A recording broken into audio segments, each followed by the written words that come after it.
As mentioned, I am Terry Al Minnis. I am Senior Fellow at Democracy Fund Voice, and today I will be moderating this panel about changing demographics of our country and the impact on language needs now as well as in the coming years. To provide a little context, I'm going to start our discussion with some facts about the language community. This community has seen a drastic increase in its numbers, a 158% increase over the last 2 decades, compared to an overall national population growth of 38%. Today, every 1 in 5 persons older than 5 speaks a language other than English at home. And of that population, almost 41% are limited English proficient, or that is, speaks English less than very well. Of the citizen voting age population, almost 15% speaks a language other than English at home, and almost 32% of that population is LEP. So clearly it is an issue that impacts many voters in this country. And our panelists today will speak about what is driving these numbers and kind of what it means for different language communities. So before I start, or before we start, I'm going to give a short introduction of everybody. That's not going to do them justice, but we definitely want to make sure there's enough time for questions and answers. So I'm going to run through it really quickly in the order that people will be speaking. First, we have Cohn, who is a senior writer and editor at Pew Research Center.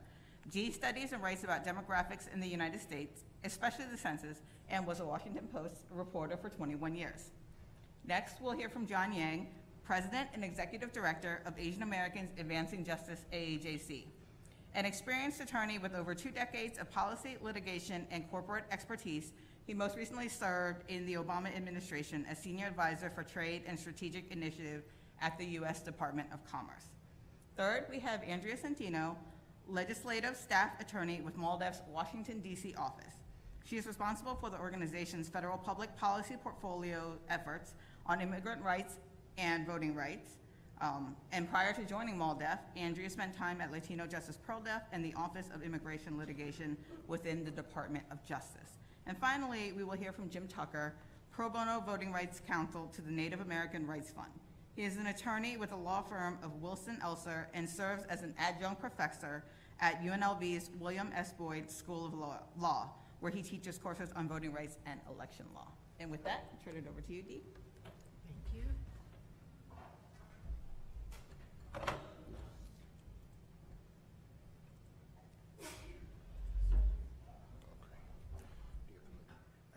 Terry. Yeah, clicker. That one there. Okay. Good morning, everyone. Those of you here and listening elsewhere.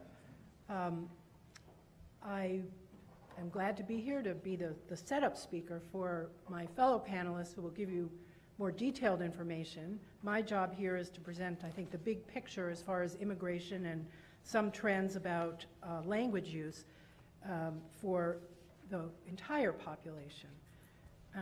Pew Research Center, in case you don't know, is what we call a fact tank. We don't do advocacy, we just present numbers, and so we don't get into what policies should be done, but we do provide data that's relevant to policy.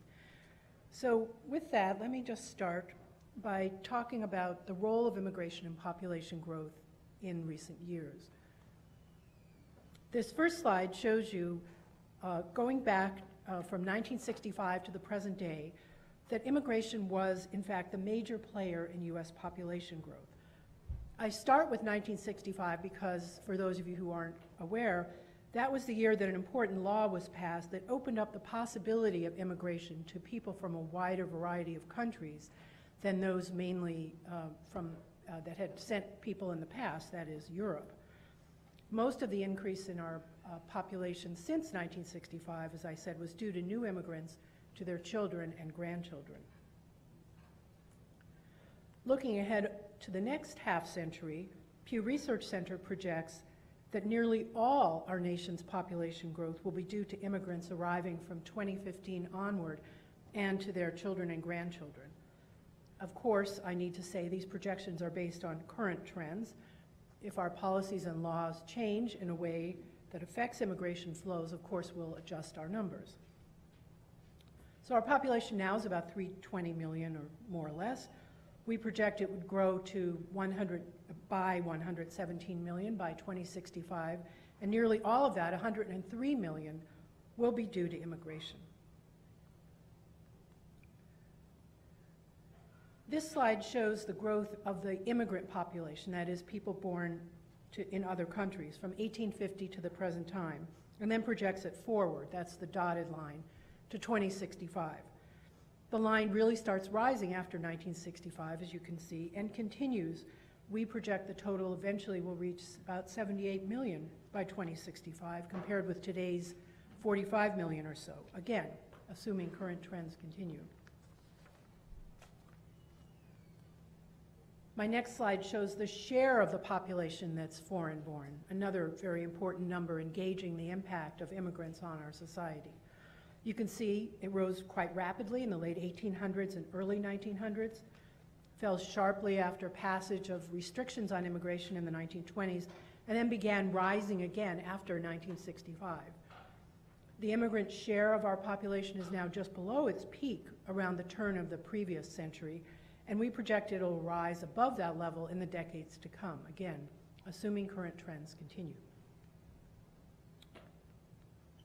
This slide gives you some immigration history. The first bar shows you our first big wave of immigration, mainly from Northern Europe in the mid-1800s, 82% from Northern and Western Europe. In the late 1800s and early 1900s, that second bar, we had another wave of immigration, mainly from Southern and Eastern Europe. And then the third bar shows you from 1965 onward. The new immigrants are mainly from Latin America, about half, Asia, about a quarter, and Europe is a much smaller contributor today than it used to be. However, there's been an interesting change recently in the makeup of newly arriving immigrants. We see since about 2009 that the number of newly arriving immigrants who are Asian, that is from Asia, has surpassed the number who are Hispanic or Latino, that is from Latin America. This reflects a slowdown of immigration from Latin America since the Great Recession of 2007 to 2009, while the number from Asia has been rising somewhat. Right now, Latinos remain the largest immigrant group, but our own projections from Pew Research Center projects that within a few decades, by 2055, Asian immigrants will outnumber Latino immigrants. Now, Latinos still will be a larger group in the overall US population. And again, this assumes current trends continue into the future. I'd like to mention a couple of other trends that are important to the greater understanding of immigration, even though they may not apply to groups covered by language access requirements. So this slide shows the extraordinary growth of immigration from Africa, including both sub-Saharan Africa and North Africa. This group is the fastest growing US immigrant population among world regions, although it's still a relatively small part of the overall foreign-born population, about 5% or so. The largest origin countries, the largest 5, account for about half of the nation's 2.1 million African immigrants in 2015, Nigeria, Ethiopia, Egypt, Ghana, and Kenya. One reason for this growth is that our refugee policy has changed since about 1980. It opened up refugee arrivals more widely to people from Africa. But that's not the only reason. So speaking of refugees, this slide, and I apologize, there's a lot going on here, and I'll say at the end, I'm happy to make my slides available. This shows how origins of refugees to the US have changed over time, and of course it's important because many of them eventually become citizens and voters. More than 3 million refugees have arrived in the US since 1975. Recent ones have been mainly from Asia, that's green on the bars on the right side here, and from Africa, which is yellow. But you can see the large numbers from the Soviet states and Kosovo in the 1990s in blue.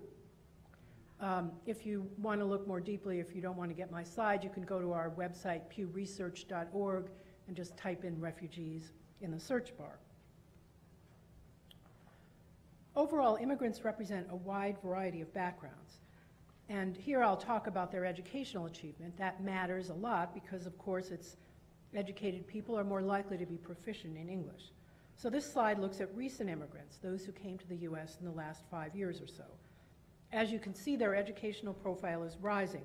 More are finishing high school, college, or advanced degree programs. And not shown here, a smaller share has not completed high school. Why? Well, education levels are rising worldwide, so immigrants coming from most regions of the world are coming here with more education than past immigrants did. Another reason is the growth in immigrants from Asia who have been among those with the highest education levels, including many here on temporary visas. But it's important to say that there are still many immigrants who are less educated and therefore less likely to be proficient. And that brings me to my last slide. This is a state-by-state map from the Census Bureau. It's a few years old, but still relevant. And as the ads say, your experience may vary. The states that are in green are those with lower proficiency than the national average, which is about 50%. The purple share, I didn't pick the color here, the share is higher than average. The share of immigrants who are not proficient in English, as Terry mentioned, as a group, the number has been rising.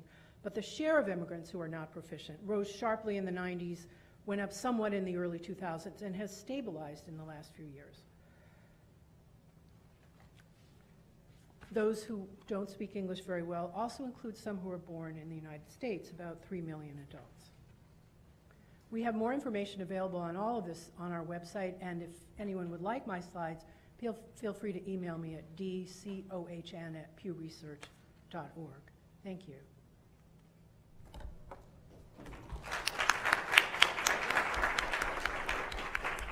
Thank you, Dee. Next, we'll hear from John.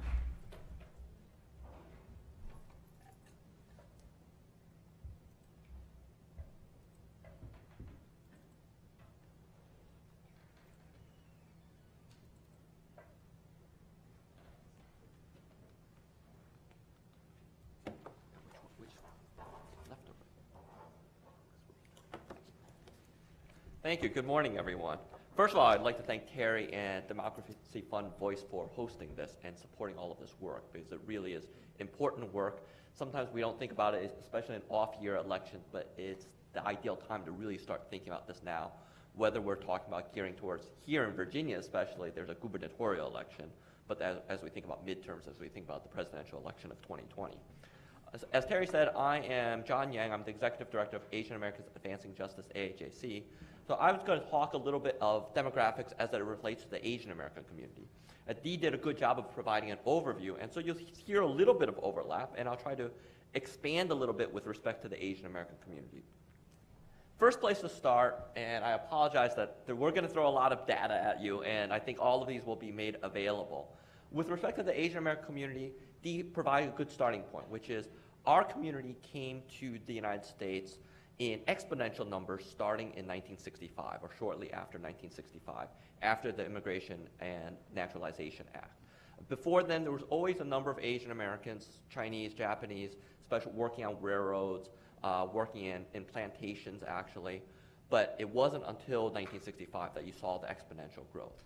And now the Asian American population is the fastest growing racial group in the United States. We're growing at about 46%.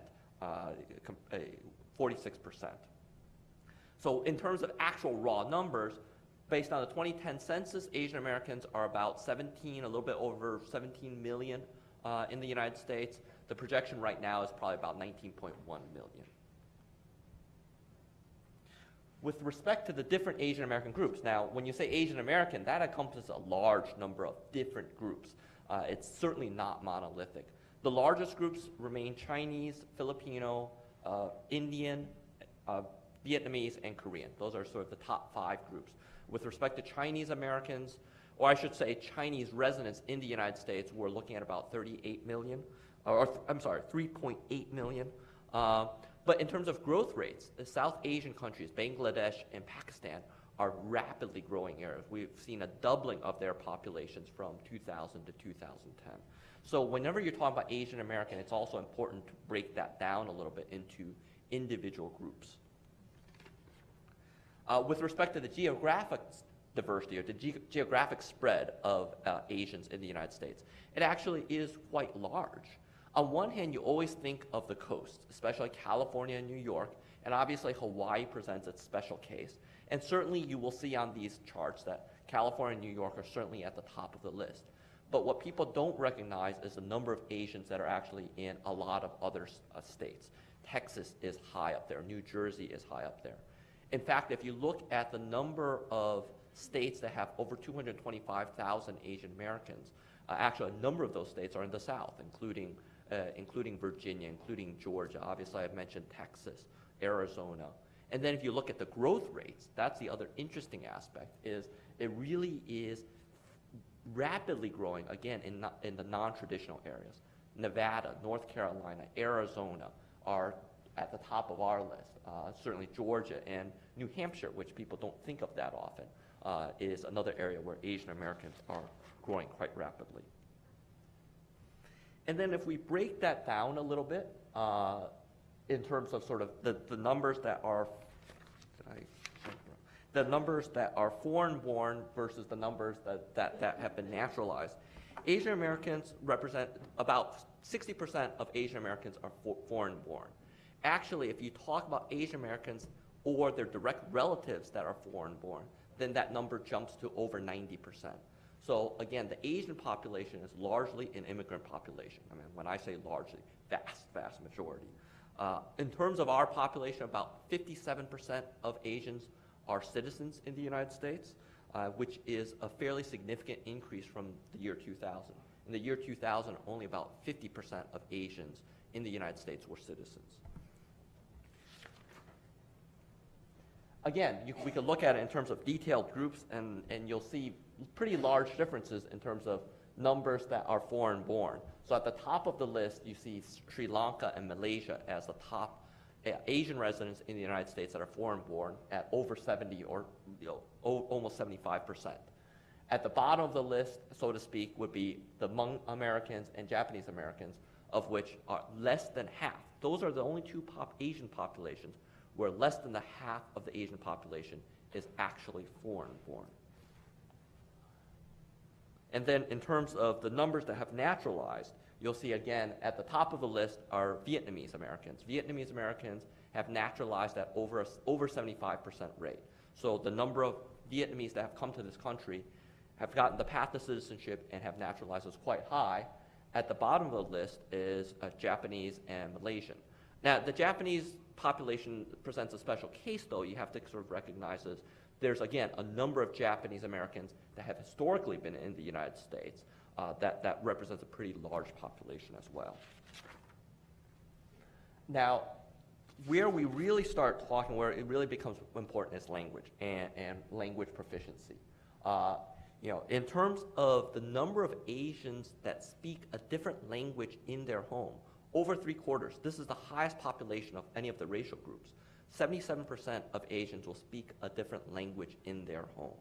And this is where, again, as we're talking about it throughout the day, this is where it starts to matter when you're talking about voter access, when you're talking about voter registration, you're talking about language access when it comes to the polls. And then when you break it down even further, this is where we're really starting to talk where the numbers matter, is in terms of language proficiency. And so we just define limited English proficiency as those who cannot speak English fluently or very well, right? So among the Asian population, 35%, basically over 1 in 3 Asians are of limited English proficiency.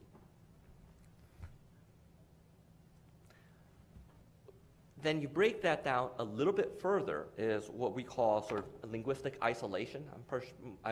My guess is most of you are familiar with this term, but basically what we're talking about is a household where no one in that household over the age of 14 speaks English very well.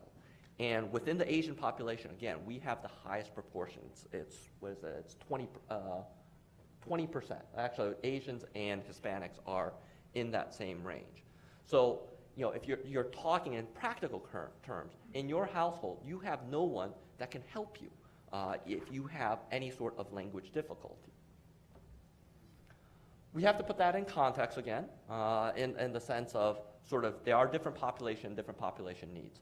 So at the top end of the list, so to speak, would be Vietnamese and Chinese in terms of linguistic isolation. They have the most percentage-wise households that have linguistic isolation. At the lower end of the list is Filipino and Indian. Frankly, some of that is historic, based on British and American colonialism. If you think about it, many Indians that come to the United States already speak English because of India's history with respect to the British Empire. Many Filipinos already speak English because the Philippines were once an American territory. Then how does this translate with respect to the Asian American electorate? Asian Americans only represent about 2 million voters in the year 2000. Move 10 years later, Asian Americans about 3.9 million voters. So basically we've doubled in the last 10 years. Then you look at the 2016 election, our best estimates are there are about 5.1 million Asian American voters in the last presidential cycle. So the change is quite significant. Based on these projections, by 2025, one would expect that Asian Americans would represent 5% of voters, and by about 2044, perhaps about 10% of voters. So in terms of obstacles that we're facing, certainly Asian Americans, number one, it's the language issues. Number two is understanding the political process. If you look at this is a pretty interesting graph in the sense that the number of Asian Americans that are registered are low compared to the rest of the populations. Asian Americans are only registered at 56%. So 56% of people that are eligible to vote, eligible to be registered, are registered. So there's work to be done there. The good news is if they are registered, those that vote is in parity with the other groups. So the key seems to be getting them to register, but then there needs to be that continued effort to make sure that they do actually exercise the right to vote. But the good story there is that it seems like that is doable based on these past trends. So let me stop there, and then obviously we want to leave time for questions. Thank you.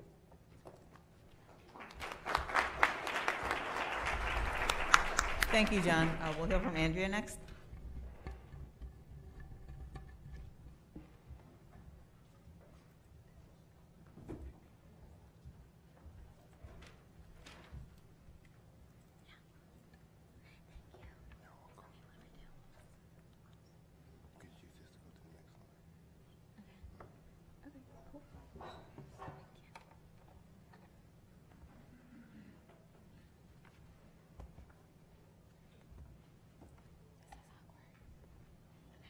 Good morning, everyone. Thank you. Thank you for having me. My name is Andrea Senteno. I'm a staff attorney with the Mexican American Legal Defense and Educational Fund here in our Washington, D.C. office. As Terry mentioned, I lead our federal public policy portfolio on voting rights and on immigrants' rights. So I'm happy to be here with you all talking about this important issue. And so just to kind of parrot off what other people have already said, and a general trend you will hear me say in this entire presentation, in case you want the key takeaway, it's that Latinos are growing pretty much everywhere in most instances. And so many of you are probably familiar with the fact that Latinos are a rapidly growing segment of our American population today. There are nearly 57 million Latinos living in the United States, and we make up about 17.6% of the population. In addition to that, people of color as a group are expected to compose a majority of the population by 2043. And so Latinos are expected to make up about 29% of the population by 2060. Talking more specifically about the growing Latino electorate, voters of color are increasing as a group, and within that, so are Latino voters. Voters of color as an entire group are going to comprise about 31% of eligible voters across the country. Latinos are growing in their population, and thus we're growing in our voting power. We make up about 12% of the U.S. electorate, which is about 27 million voters in the previous presidential election, which for us was a record high. If by contrast, you compare that to 2008, where we only voted, our number was 19.5 million voters in the last presidential, in 2 presidential elections ago. Unlike the Asian population in the United States, the main source of growth for Latinos is really native-born voters, so native-born citizens. Every 30 seconds, a Latino voter turns 18. And to put that differently, every year, 803,000 young citizen Latinos age into their right to vote. So we're very disproportionately young, and we're disproportionately native-born. So our immigrant growth is to a less extent responsible for our voting electorate growth. When looking at naturalization, we grew 2.2 million from 2008 to 2016. And then another source of growth to be noted is the migration from Puerto Rico to the mainland.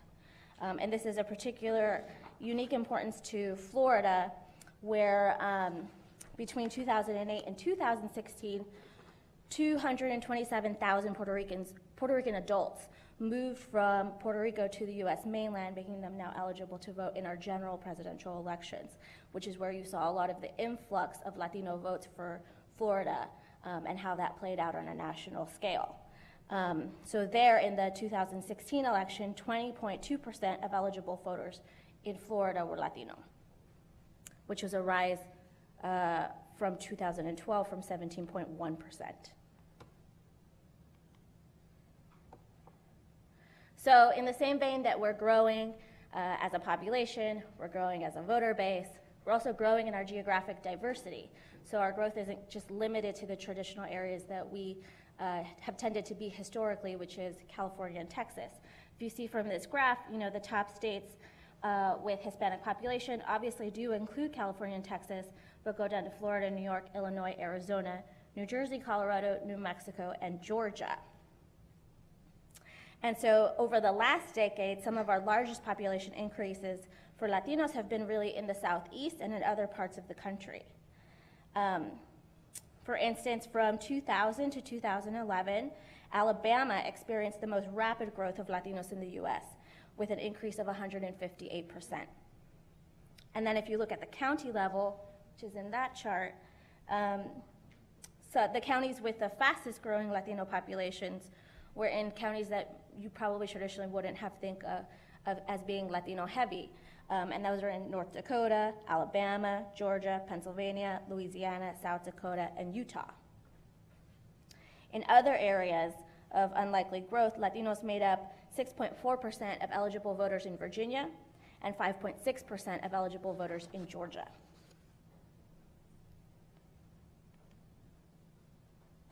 So the 2 states with the largest share of Latinos, as I said before, are California and Texas. However, if you were looking at the previous presidential election, 55% of the total number of eligible Hispanic voters resided outside of those 2 states, which represented their lowest share since 1988. So some of that we saw really was about the changing shifts within Texas itself. So Texas only made up 19% of all of the Texan Latinos, I should say, only made up 19% of all eligible U.S. Hispanic voters, and California, by contrast, made up 27%. And so what we were seeing there is kind of a growth of Texas's immigrant population in relation to their native-born population, and the inverse happening in California, where you have a rapid growth of the native-born population in contrast to their immigrant population. That all said, as Latinos grow as a base, population-wise and voter-wise, the sheer numbers by which we're growing at mean that our even if growth numbers slow in relation to native-born population or immigrant population, we're still talking about a very, very large segment of people. And so it really goes to highlight how some of the demographic gains that Latinos have made in the past 2 decades really do vary by state, or even perhaps by county, and that the growth across the board may not necessarily translate into an electorate growth in that area. So 4 states that had significant Latino eligible voting populations in the previous presidential election included Florida, Arizona, New Mexico, and Nevada. And in Nevada, the Latino eligible voting population increased 70% from 2008 to 2016, where we made up 19% of the eligible voting population in Nevada, and no doubt had great influence in the final election of the United States' first Latina senator there.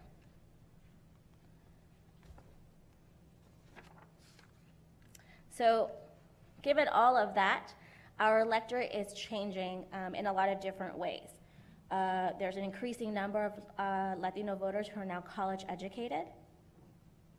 Latino voters are twice as likely to have at least some college education compared to those who have not yet completed high school.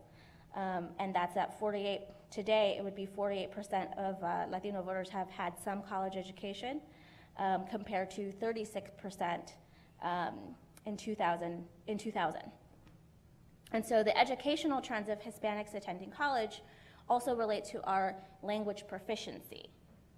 And then in addition to that, second generation Latinos make up the fastest growing segment of Latino eligible voters, which is 32% of the Latino eligible voting population, an increase of 27% from 2008.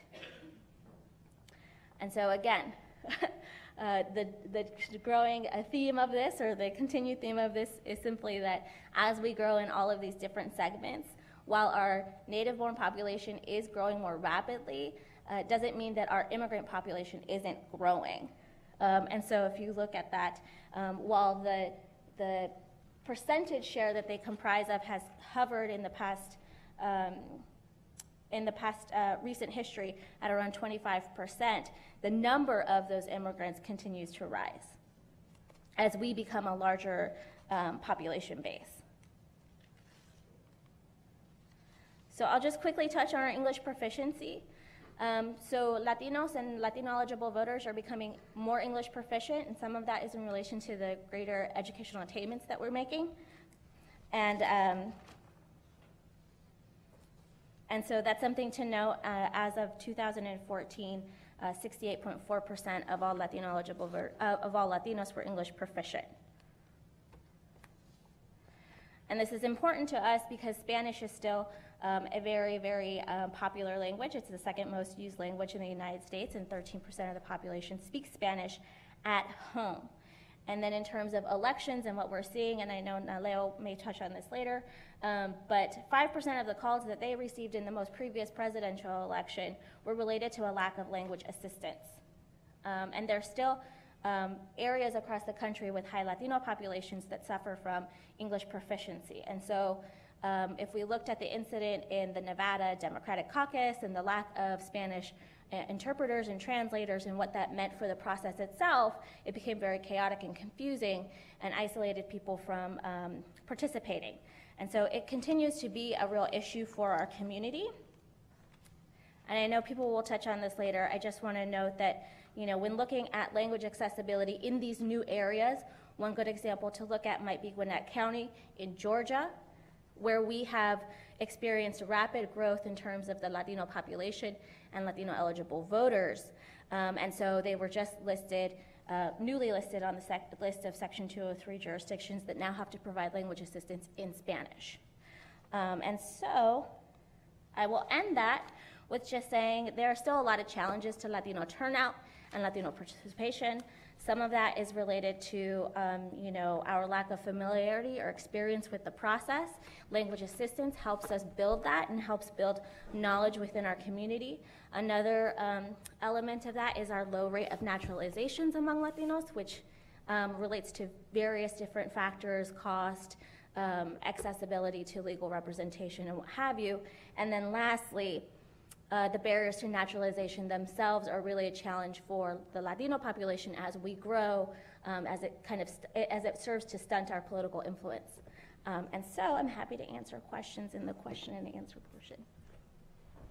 Thank you, Andrea. Finally, we'll hear from Jim Tucker, and then we'll open it up to y'all, so start preparing your questions. I know they're all eager to answer.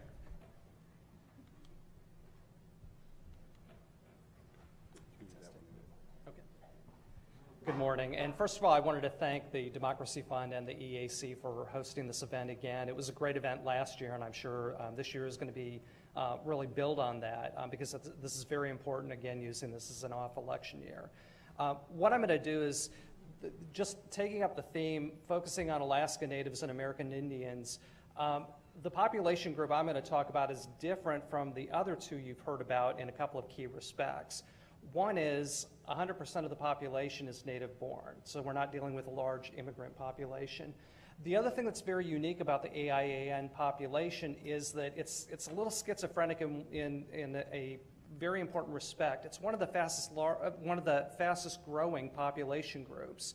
But one of the things you're going to see, and I'm going to have some slides that will show this, is that over time, the number of jurisdictions that are actually covered for AIAN languages, unlike the other groups, is actually decreasing. This most recent determination was a little bit different. We saw a small bump, but over time, I think it's probably true that you're going to continue to see, slowly jurisdictions drop off, and there's some reasons for that I'll touch on. One of the things that I thought would be important, just looking at my overview, I'm going to go through very, very quickly a series of slides that will show you demographically over time how the coverage for Section 203 has changed nationally, and then particularly for the AAN community since 2002. And then I'm going to focus on the specific issues and challenges that the American Indian and Alaska Native community faces. And really after the question and answer, that should be a really good segue into the second panel as well. So one of the biggest misnomers about language coverage is that the numbers have always gone up. If you look at the chart that I have up there, you will actually see the largest number of political subdivisions that were ever covered were covered the very first time from 75 to 77 with the initial round of determinations. The one trend that has kind of moved in the other direction, though, is that you're actually seeing statewide coverage now, and particularly the 3 states that have been covered now and over the last 3 sets of determinations have been for Spanish. So this is just going to be our quick passage through time just to show you. 1977, then we see all of a sudden 1984. The other key point I want to make with this is because we're focusing on demographics, and I believe the next panel will probably also talk a lot about demographics. I'm not going to spend a lot of time talking about this, but I would certainly encourage you to take a look at the slides just so you understand the 2 factors in coverage that have really affected what the coverage has been have been demographics, but the other thing is the statute has actually changed over time.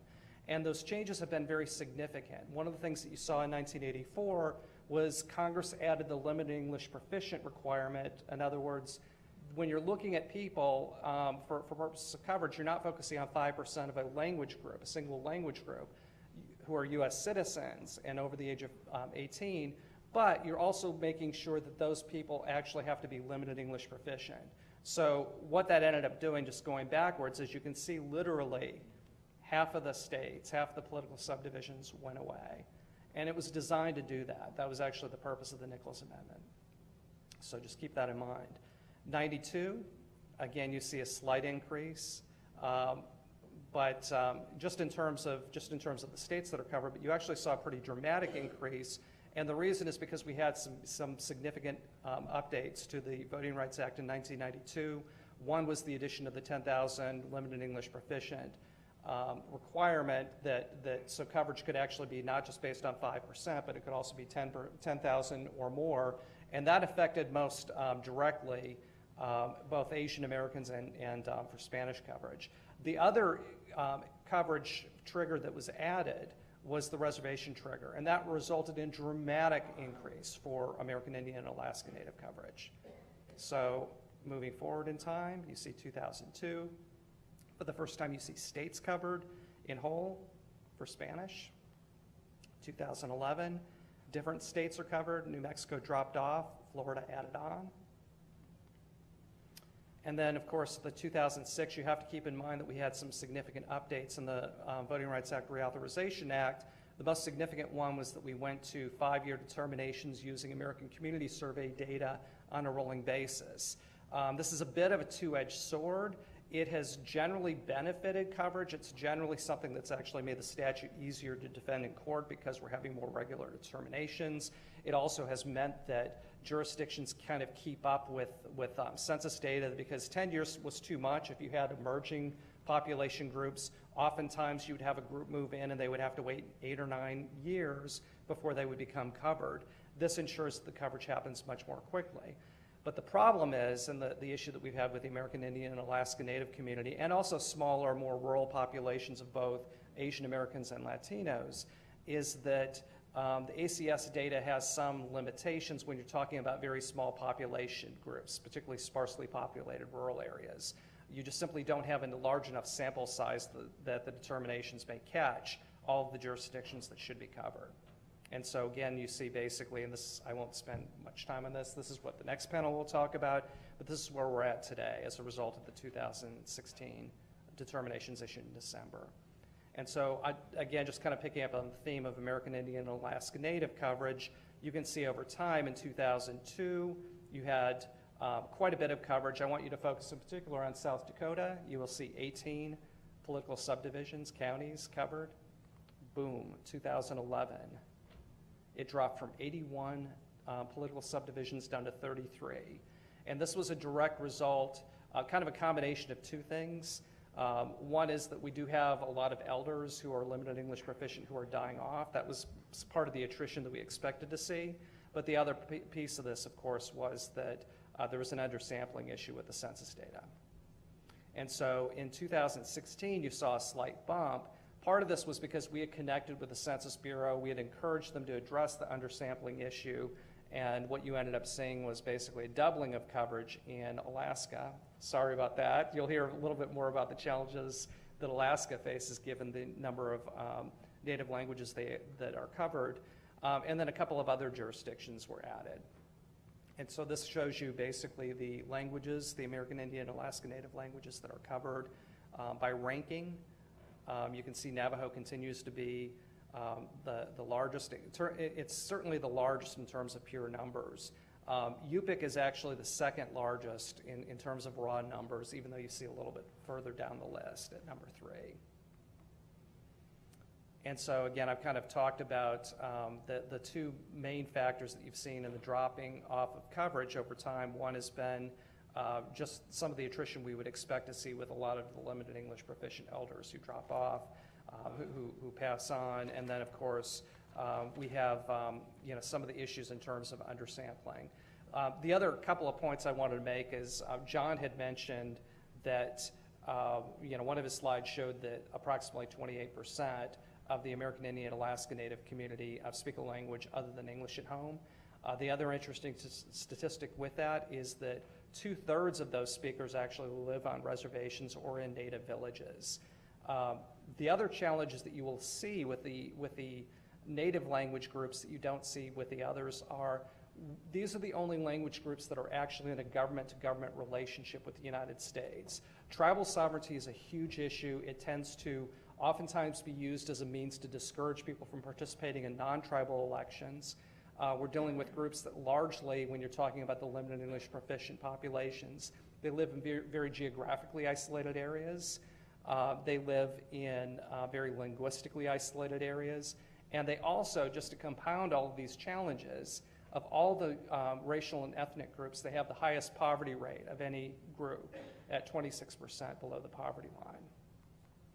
And so you take all that in, you look at the current demographics, and you can see again that the American Indian Alaska Native community is growing at 3 times the US population, but they've also experienced the largest undercount of any racial or ethnic group, and it's for the reasons that I mentioned. The other thing that I will throw in there, just as I wrap up, is one of the challenges, certainly in terms of census, is that a lot of the American Indians and Alaska Natives do not have traditional addresses. It may be they live in the Pueblo at the corner of this river and this road, but they won't have street addresses, and so that actually contributes to the undercount, which is twice the size of any other group. So with that, you've got my contact information, and I'm going to turn it back over to Terry. Thank you, Jim. So I know it's a lot of numbers that we threw at you, but hopefully some of the themes have stuck with you all. I wanted to open it up for question and answers. If there's any questions. Andy? Yeah, I was just wondering. Oh, sorry, Andy, hold on.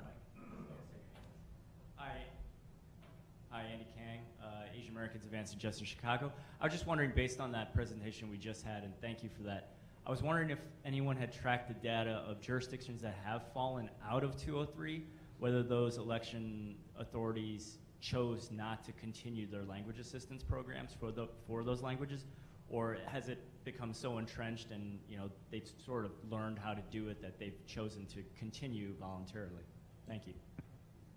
I guess I'll give a lawyerly answer. It depends.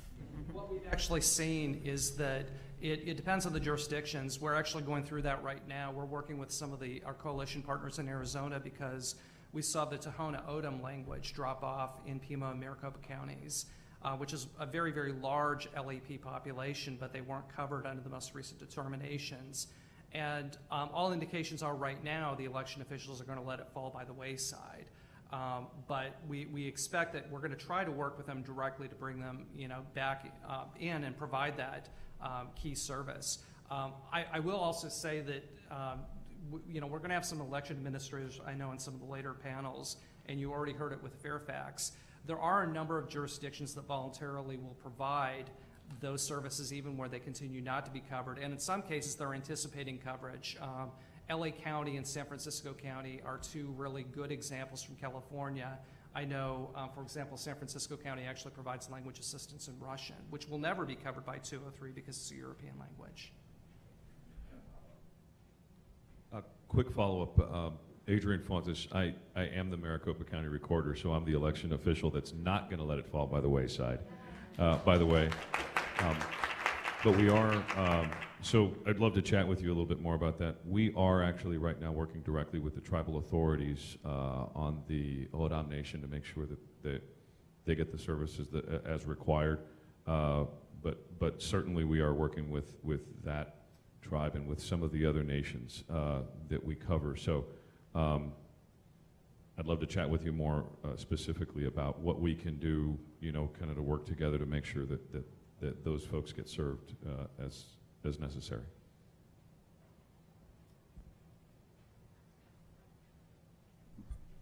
Any other questions? If not, I'm going to all right. Sorry, I'm hidden in the back. My name is Tapsi Ramchandani, and I'm an anthropologist, and I work with the Center for Civic Design. And I have a question, actually a fundamental question about the determinations themselves. I know literacy rate is one of them, and I guess my question is if 5th grade clearance, which is the definition for being literate, is sufficient for LEP voters or any voter to really understand election language. Because language on a ballot is not necessarily plain English, written in plain English or in plain language. So I'm just kind of pushing back in terms of support for all voters, but especially LEP voters, in terms of how we can assist them with language, fundamentally how they read English. I know, Jim, you had mentioned once that the demand for ESL has also gone up, but there are not enough courses to cover that support. And again, my question is 5th grade English or ESL support in any way, is that enough to determine if someone can understand language on a ballot in order to vote? Let me give one, I think that's a very good point and a very valid point, because most ballots, from my understanding from studies that have been done, literature is done at a 12th grade level. So if you're talking about sort of what is considered LEP and you're talking about what language proficiency is, there's a disconnect. And so I think that goes to some of what we're talking about in terms of language assistance. I mean, I think, again, in my mind, that's why even if it doesn't reach the thresholds necessary, either because the census data is out of date, there's an undercount, or sort of you almost have to give a benefit of the doubt in these sort of situations to providing that language assistance, because we know that there are these traps that are allowing people to fall by the wayside. I mean, one of the trends at the state level for a while had been to try to simplify language, and I know a lot of states will have statutory requirements that will require that ballot question language be written or voting materials be written at like an 8th or 10th grade level. The reality, though, departs from that. What we see, and this actually predated your time, but one of the ballot questions we actually had analyzed by a linguist in Alaska showed that it was written at a 36th grade level. It was basically incomprehensible, and the reason is because they ended up using so many double negatives, and that's been part of the problem, is that even though within the legal community we've talked about writing things in plain English, for some reason with election materials and voting materials, they've gone the other direction, and they've tried to make it as confusing as possible for voters in any language, which just makes it even worse when you're talking about voters for whom English is not their first language. And I guess just really quickly related to that, something that MALDEF, continues to be concerned about, not just in the voting context, but also in the census context, is the quality of the translation and the knowledge that goes into creating materials that really use correct words in a way that's going to resonate with people and capture the idea of what you're trying to communicate in the simplest way possible. And so, in addition, just to piggyback off what Jim and John have said, is that it would be wonderful to see kind of translation materials that speak to kind of a grade level that is more attainable or more realistic for people, but also knowing that the translation itself needs to be reflective of the nuances of that language. Andy? Sorry, I'm going to apologize to everybody. This is what happens when I don't get enough time to talk to Terry the previous night. We're going to have this conversation. Terry, I know we're almost out of time, but to the undercount issue, given that we're talking about 203 jurisdictions, languages falling out of 203, I know there's been a lot of talk about concerns about the census leading to a severe undercount, and I was just wondering, for those of you that have been monitoring that here, could you speak to how bad could it potentially get? How many jurisdictions are sort of near the threshold or just slightly above where a severe undercount might drastically impact those communities? So I don't know if we have the specific numbers yet, although of course the data is out there, and we will be analyzing it to kind of see those jurisdictions that just missed. But I think I will take a first stab at anyone else, because we have plenty of census experts on this panel. Just to flag, there are some serious concerns and challenges facing the Census Bureau for this upcoming decennial census for a fair and accurate count. There are issues around budgetary concerns, whether or not the Census Bureau is going to have the funding that they need to do what they need to get done to reach the hard-to-count communities, as Jim has talked about, as Andrea talked about, as John talked about, as Dee has talked about.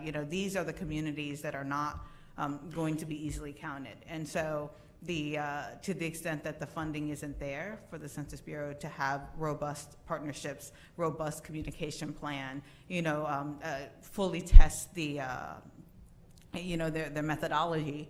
We know that from the 2018 end-to-end test, which is basically the dress rehearsal for the census, they just announced that they will be canceling 2 of the 3 locations for their testing, right? One in West Virginia and one in Washington. So basically, they've cut out all the rural testing areas, so they won't be able to properly test how well they're able to reach people in rural areas. And as mentioned, the ability to count folks in rural areas is particularly important for Section 203 coverage, particularly around the 5% trigger. And if we don't have good numbers in the rural areas, then we will continue to see those populations and those language coverage drop. Certainly, considering the numbers that we're dealing with, because they're pretty small, percentage-wise, they're pretty small.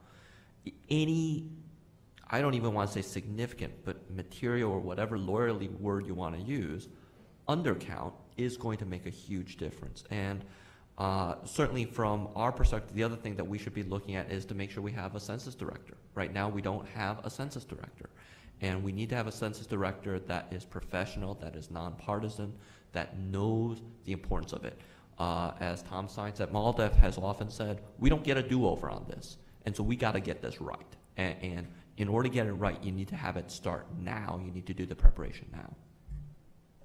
And I just want to add that one of the things that people should be very afraid of, even leading up to, the stuff coming up for the lead-in for the 2020 census is very important, but there's actually talk that because of appropriations limitations that the ACS may be taking a holiday this summer. They may actually suspend the surveys for at least 30 days, possibly longer. And the problem is, just as John said, you're already talking about a much smaller sample size. In the past, pre-2011, the Section 203 determinations were made based on the census long form, so you had the forms going out to 18 million households. Now with the ACS, you're seeing it go on a rolling basis with about 3 million households a year, and they're talking about suspending a portion of those. Picking up on the point that Terry said about the cancellation, one of the things that we're very concerned about is that one of the tests that was going to be done in the lead-in for 2020 was going to be a test, field test on the Standing Rock Reservation. And the reason why they were going to do that in North Dakota is they needed to find out an alternative way to reach people that did not have traditional mailing addresses. And because they have done away with that, and unless we get appropriations for the fiscal year 2018, it's not going to happen. It really kind of calls into question whether or not rural populations that they have particular issues within the American Indian and Alaska Native community, whether or not they're going to be reached.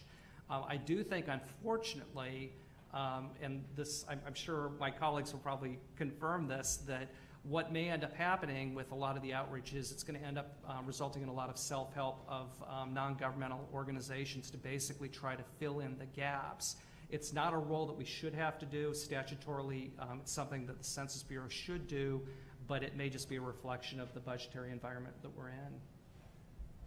Great. I think one last question from Chris. Thank you. Chris Harley with the National Council of Asian Pacific Americans. I wanted to know if there is existing data, or if you can point us to where we can find data that ties the access to language voter materials to voter turnout. If we can kind of connect the dots in saying, if you have these resources, the change in voter participation from these populations. So I'll kick this to Jim because he has the whole book on bilingual ballots. But we've certainly seen anecdotally where compliance has been forced through enforcement action, significant increases. San Diego County, certainly in 2004, after the 203 enforcement action, we saw an increase of 20%, I believe, in voter registration for both Filipino and Spanish speakers. And then what was interesting in San Diego, in that enforcement action, they were able to get voluntary coverage for Vietnamese because they just missed coverage, and the voter registration turnout increased by 40% after that enforcement action. Jim, I don't know if you want to talk about any of the other anecdotes. Just a couple. There are some political science studies that have actually come out that actually focus specifically on this issue. They were focused primarily on the Latino increases in turnout. But the other thing I would just suggest is that I know one of our later speakers is the Secretary of State of New Mexico. Their Native American language program, they have actively kept track of that data, and I know over time they've seen an increase where the participation levels in counties with large numbers of, particularly Navajo voters, have gone up from about, the 30 percentile up to roughly around the 50 to 55% turnout. There's still a disparity, but they've closed the gap considerably, and I know that's something that New Mexico actively tracks for the American Indian community. Great. I think that's all we have time for, and I left you a couple minutes for a little break to take care of things. I want to thank the panelists for all of their great information this morning and look forward to the continued dialogue today.